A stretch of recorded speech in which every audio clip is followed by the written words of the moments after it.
Hi, welcome to the shop. Back working on that old 49 Frankenstein Panther. Anyway, I forgot last week about making up this little air scoop for the top of the engine. So I've got some old warning sign material that gets left on the road by the snowplow in the wintertime. Nobody picks it up.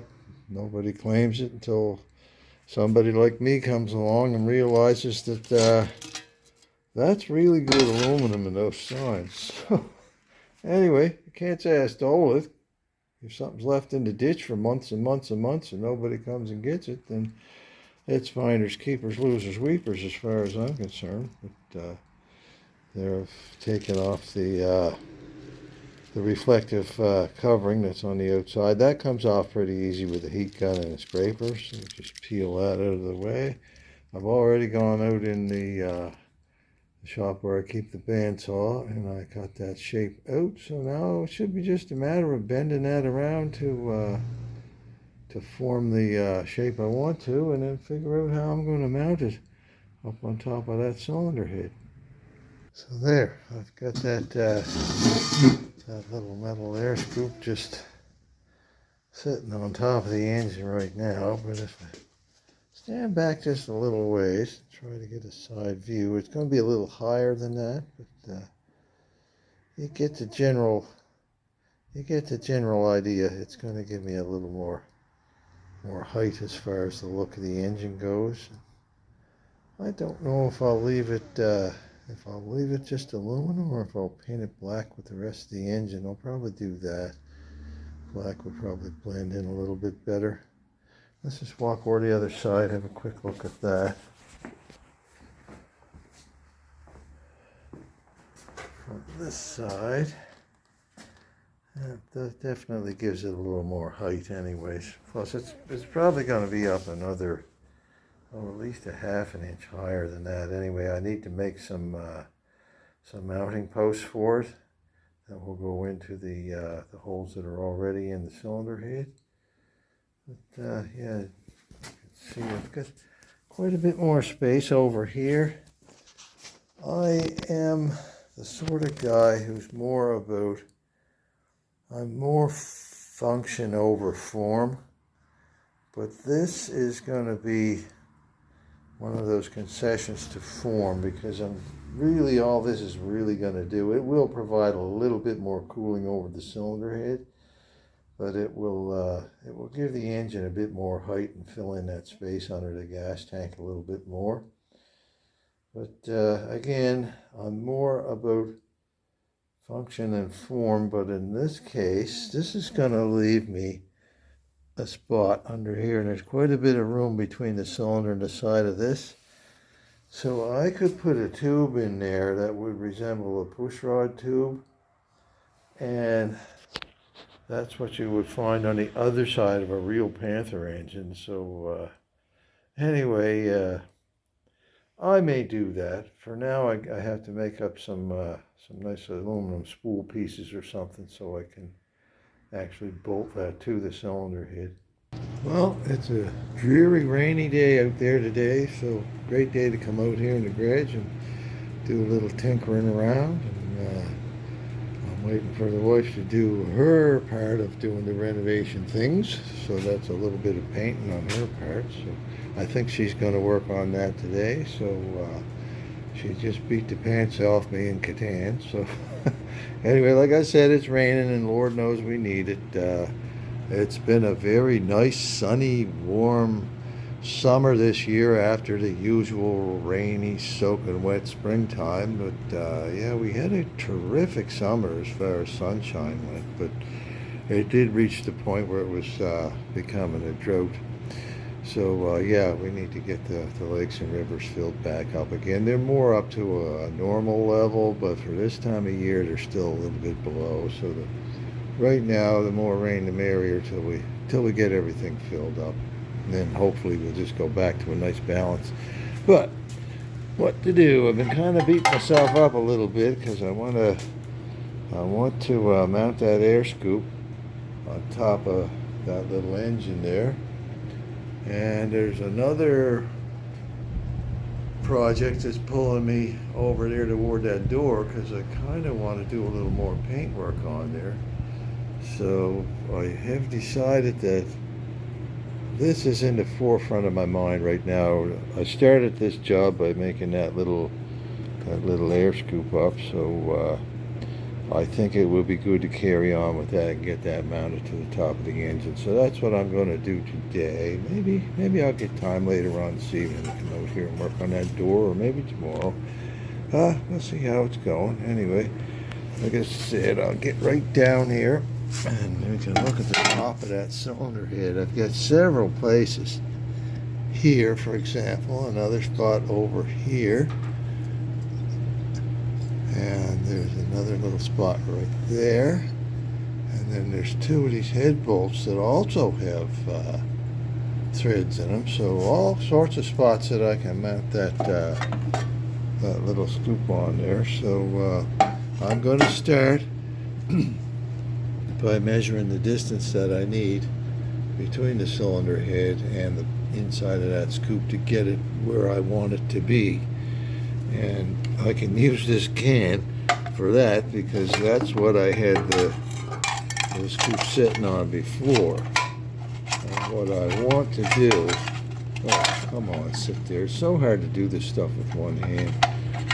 But anyway, what I want to do is have that about there, maybe a half inch or maybe even 3/4 of an inch higher than that. But I can use that can as a sort of a way of measuring that space there, and maybe add a half an inch to it. So I'm going to make up a couple of spool pieces. I think I'll start with these 2 points right here because they're right in the middle of everything. Hey, why not? Works for me.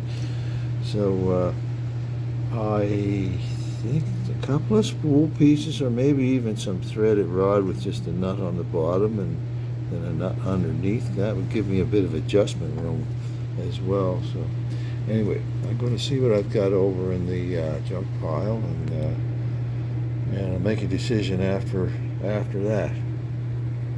Okay, well that wasn't so difficult. The hardest part was finding 3 bolts.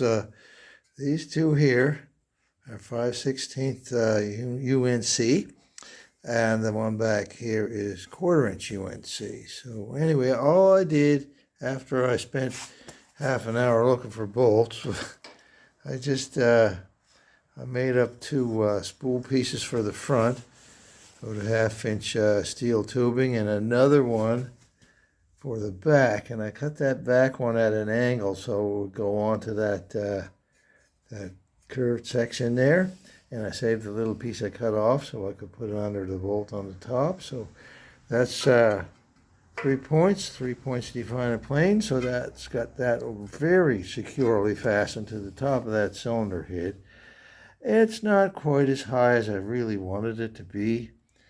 If I get some longer bolts, I may revisit this again. But now I want to take another piece of stuff over here on my dirty workbench. That's going to be my fake pushrod tube. That's going to go on the in this area right here and go up in there. Oh, the only thing I got to do is figure out a way to fasten that to this. Now, seeing as I don't have the capability to weld aluminum here, I can't very well weld that in, but I can use a tapered lock device to hold this up in place up against the inside of that scoop there. So right now I've got a piece of aluminum up in the lathe. I'm going to turn this section down to the same diameter as that tube, and then have a smaller section that'll fit inside. So when it goes inside, the part that goes inside, I'm going to cut at about a 45-degree angle, thread one end, and have the other end with a slightly bigger hole in it. That way, it'll lock up in there and jam that up against the top of the that scoop. So anyway, let's get the machine going. Let's see how this comes out when I'm done. I'll probably turn that to a length of, I don't know, 2.5 inches. Just to know that I've got a long enough piece there anyway. So I can't hold the phone and machine at the same time, so I'm going to put that on pause for now. Okay, let's see what we've got here. I've turned that piece of aluminum down. This section right here is the same diameter as that tubing. And this section right here, which I left a rough finish on, because a rough finish will help grab inside that tubing a little better. This is the same diameter as the inside diameter of this this piece of tube. So that will go down inside there. And as you can see, I've already got a hole, but I'm going to machine the top of that tube nice and square before I do anything major with that. But there's the furnace going. By the way, it is cooling off around here lately, but this slug right now, will that sit there without falling? Probably not, but anyway, yeah, there it is. Oh, I'm going to cut about a 45-degree angle across here and cut that off. Then this section here will be threaded to match this bolt here. And the upper section, I'll machine that hole out. I'll just drill it out a little bit bigger than what it is right now, so that when I tighten that up against it, it'll be able to jam up into the tube and hold everything tightly in place. So, you don't want to watch me suffering with a hacksaw through that, so I'll just grab the old hacksaw and start cutting. Right, well, I got the section on the bottom of this wedge lock affair tapped out with that metric tap there. Of course, that's a metric bolt, that's why that is. But you can see that when those are together, it's kind of hard to do this one-handed, but you can see when they jam together, they will move apart like that and lock this whole affair in the top of that tube. This is my phony baloney fake push rod tube. But, anyway, that will go in there just like that. And when I tighten this bolt up at the top, it'll jam that whole affair in there, holding this up against that that air scoop. So now all I have to do is get a hole in the right place in that and put this in and see how it looks. Okay. Well, I've got that air scoop mounted up in place, and the push rod tube is quite firmly fastened in there. That's not going to fall out, no way. Anyway, let me get down here. We'll get around the front and I'll show you how I've actually mounted that to the top of the cylinder head. I'll get some light going here. There you can see those three spool pieces that are made out of steel tubing to hold that against the cylinder head, and the 1, 2, 3 bolts that hold it on, and that bolt there is the bolt that holds the push rod tube in place. I think I might be able to take maybe a 1/16 of an inch off of that tube, off the length of it, but at the same time it's nice and snug in there. I don't know if I even want to take any off of that, because that just makes it more firmly mounted. I might just leave well enough alone, as they say. But anyway, like I said, I'm going to take this apart and paint that little air scoop black, I think. I'll polish up that push rod tube, put it all back together after lunch. Okay, well, I think I'm done with that cylinder head scoop there, the air scoop. So, yeah, I got that all painted black. I shortened up that fake push rod tube by about a 1/16 of an inch, and it's still, you know, good and snug up against the crankcase. So that's more support for it, so that's even better. So, anyway, from this angle, it looks reasonable. I mean, it's never going to look like a real like a real push rod operated, overhead valve engine, but at least that fills in some of the space underneath the gas tank at least. And then you can see she's open on the front to let the air in to blow down around that cylinder head. So yeah, I'm pretty pleased with that. So now I can move on to something else. I have to make something up to cover up all that stuff on the primary, and I need to shorten up this end. The reason that sticks out so far to begin with here is that the crankshaft is quite long on this machine. I should have addressed that when I had the engine apart, because I could have just machined a thread and put a big nut on the end of it. But anyway, I used this bolt that goes into the crankshaft to hold all this stuff together. So I'm going to see how far that hole goes into the crankshaft. If I can get about 3/4 of an inch of thread in there and still cut a good chunk of this off of here, then then I'll still be using part of this, at least, not the whole thing anymore, but part of it. But anyway, I might have to take the crank out and redo it again, but I don't want to take the engine apart just to do that. I think I'd rather, if I have to, I could drill into the end of the crankshaft a bit further, use the hole that's already there as a guide, and and just put my 3/8 bolt in there to hold all that stuff in place. Anyway, then I need to make a chain case to go over the primary chain and the clutch, because you don't want all that stuff whizzing up against your ankles. There goes the ferns again. Yeah, it's that time of year. You need to have some heat to be comfortable. If you don't mind being uncomfortable, well then that's all right. But I made a little notch in underneath there so that the spark plug wire isn't touching anything.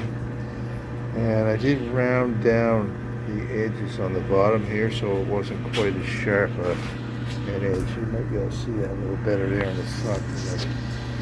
I rolled that under a bit.